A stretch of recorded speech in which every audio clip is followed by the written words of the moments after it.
Mr. Hunter Biden did not pay taxes on $1 million in 2014 and 2015.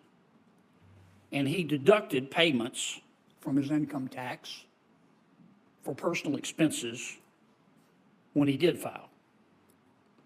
For hookers, for a Lamborghini, for strip clubs, for sex clubs, for porn website memberships. Nice to see you again. Thank you for being here. Your current budget, by my calculations, is $48.3 billion. Is that right? The budget request is for $37.8 billion, the FY25 budget, and that would constitute a 3.5% increase over. But with mandatory spending, your budget's 48.3. Is that right? I don't have the number for including mandatory, but I'll certainly be able to get back to you for that. Well, let's take out mandatory. Yeah. Your discretionary budget right now is $37.8 billion. The FY25 request is for 37.8. That's not what I'm asking. I'm sorry? What's your current budget? Well, it's 3.5% less than that, so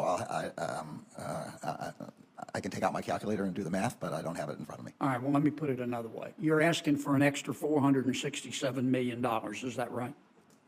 In the increased amount of money that we're asking for, that's approximately right, yes. Okay. To your knowledge, in the past, let's say 40 years, has the Department of Justice ever come before Congress and said, we don't need any more, we're going to make it with what we've got in light of the fiscal circumstances in the country? I normally wouldn't want to speculate, but in this case, I can't imagine that the Department of Justice, facing increasing threats every year, violent crime, threats to our national security, drug trafficking threats. Is that a no? I don't know the answer, but I think it would be surprising if the department ever asked for less money. I think that would be not responsible. You talked in a little bit in your testimony, General, about guns, and you've been very outspoken about the need for more gun control. With respect, and if you don't mind me asking, do you own a gun? I don't. Okay. Have you ever fired a gun? Many times. Okay. Do you have 24-hour security? I do. Okay. Let me ask you about fentanyl, because that's a huge problem, and I know you're worried about it, as are we. And we've, of course, got a problem with the precursor chemicals coming into Mexico to the Mexican cartels who manufacture the fentanyl and send it into the United States. Isn't a big part of the problem that if you took the Mexican drug cartels and turned them upside down and shook them, that President Lopez Obrador would fall out of their pockets? Well, I'll leave the metaphor aside. The department has said that we do not have an investigation of the president of Mexico. Do you think President of Mexico is our friend? We need cooperation from Mexico. Mexico has been somewhat cooperative with respect to our fight against the cartels, not as helpful as I wish they were, but without their cooperation, we can't be successful in destroying the cartels. Why wouldn't the president go to President Lopez Obrador and say, no offense, but the fentanyl problem is killing Americans. The illegal immigration problem is hurting Americans. If you don't cooperate with us, and he clearly hasn't been, and he's not afraid of us, we're going to implement tariffs on Mexico until you do. I think there are many ways to encourage cooperation from another country. But that would do it, wouldn't it? I don't know whether that would do it or whether... You don't think that would get his attention? I am not a diplomat. I'm not a foreign affairs strategist. I know we need their support and cooperation. Yeah. I don't know whether that would be positive or negative. So we just ask politely. Well, we do more than that, but considerably more than let that. me ask I don't know the answer to your Okay. high-level Let me ask you one strategy last question in my 14 seconds. I've been dying to ask you this question. How long have you been dying to ask me this question? Long time. Long time. Mr. Hunter Biden did not pay taxes on $1 million in 2014 and 2015. And he deducted payments from his income tax for personal expenses when he did file. For hookers, for a Lamborghini, for strip clubs, for sex clubs, for porn website memberships. Why did the Department of Justice let the statute of limitations run? As you well know, So you Senator, can't prosecute? as you well know, Senator, that investigation is being conducted by Mr. Weiss, who was appointed by President Trump to be the U.S. Attorney in Delaware. Much of the investigation you're talking about occurred during the previous administration under Mr. Weiss. Mr. Weiss has continued his investigations. It's now a special counsel. He will issue a report which So will you're saying explain it's those. Trump's fault? Which will explain.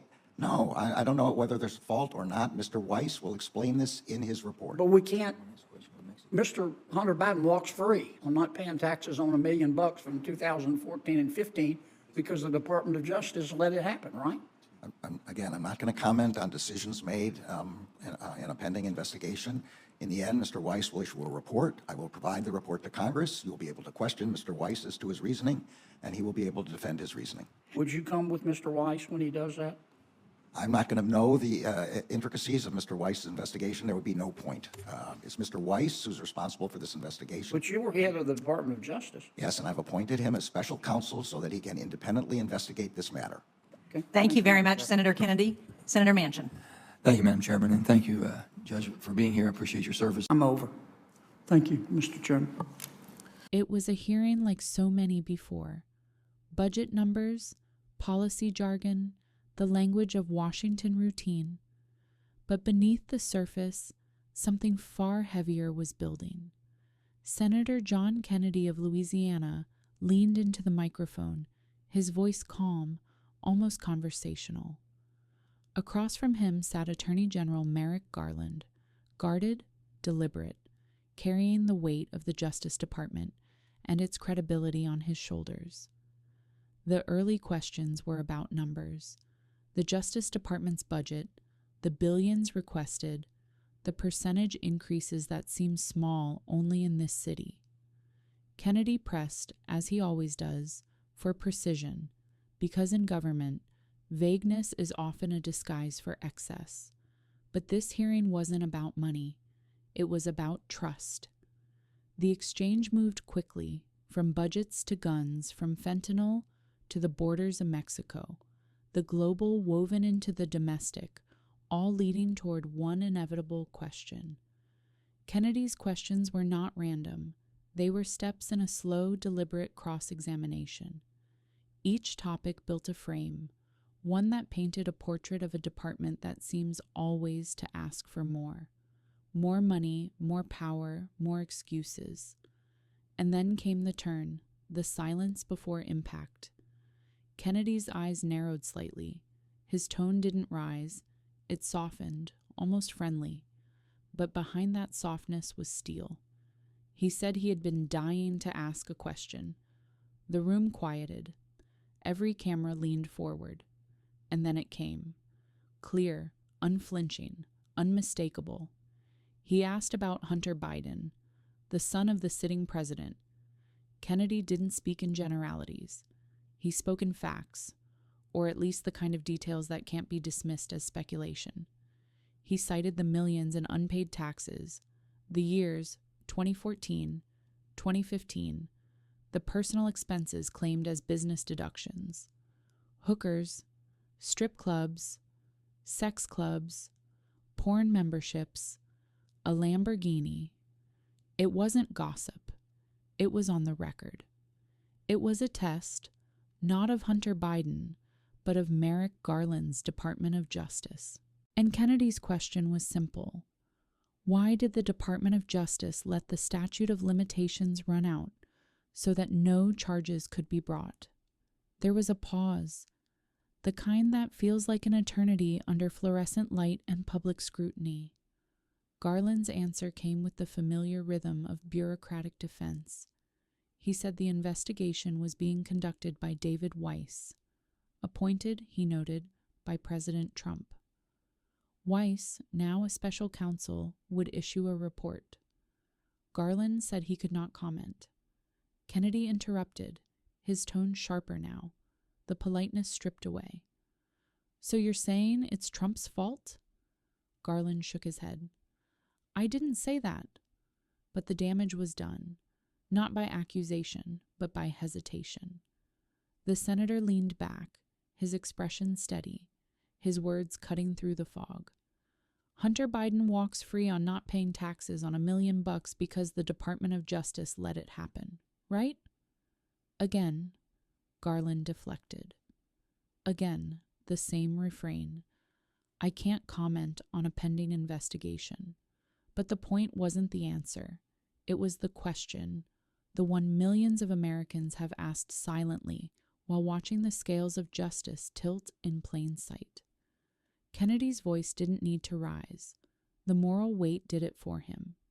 Because at that table, it wasn't just Merrick Garland under examination. It was the idea of equal justice itself. How long can a republic endure if the law bends for the powerful?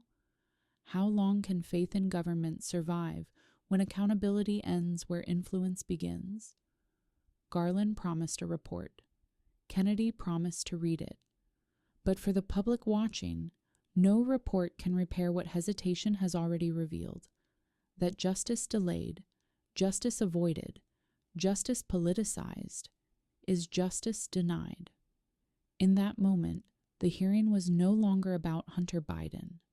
It was about the Department of Justice, an institution sworn to be blind, now seen blinking under the glare of political light. Kennedy's questioning was not an act of partisanship. It was an act of remembrance, a reminder of what justice used to mean before it became an arm of narrative, a tool of convenience, a system that punishes the unprotected and shields the connected. He asked the questions so that the American people wouldn't have to, or rather, so that when they did, the silence would not be mistaken for ignorance. Because this is what oversight looks like when it's done without apology. When the truth, no matter how uncomfortable, outweighs the etiquette of political friendship. For years, Americans have watched as the rules that bind them seem to dissolve for others. They've seen crimes unpunished, investigations stalled, evidence ignored. They've watched justice traded for politics and wondered whether anyone in Washington still believes in equal treatment under the law. In that hearing, for a brief and brutal moment, Senator John Kennedy made sure that question could no longer be ignored.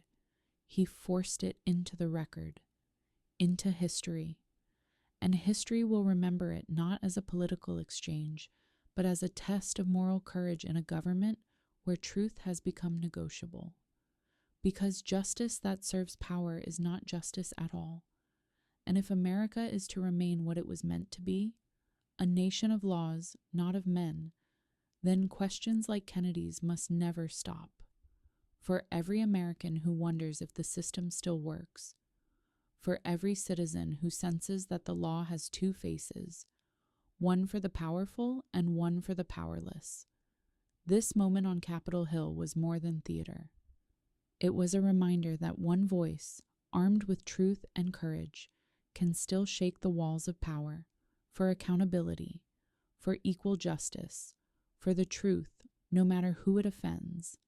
This has been Liberty Congress of USA. Subscribe. Stand with us. Because liberty without justice is no liberty at all.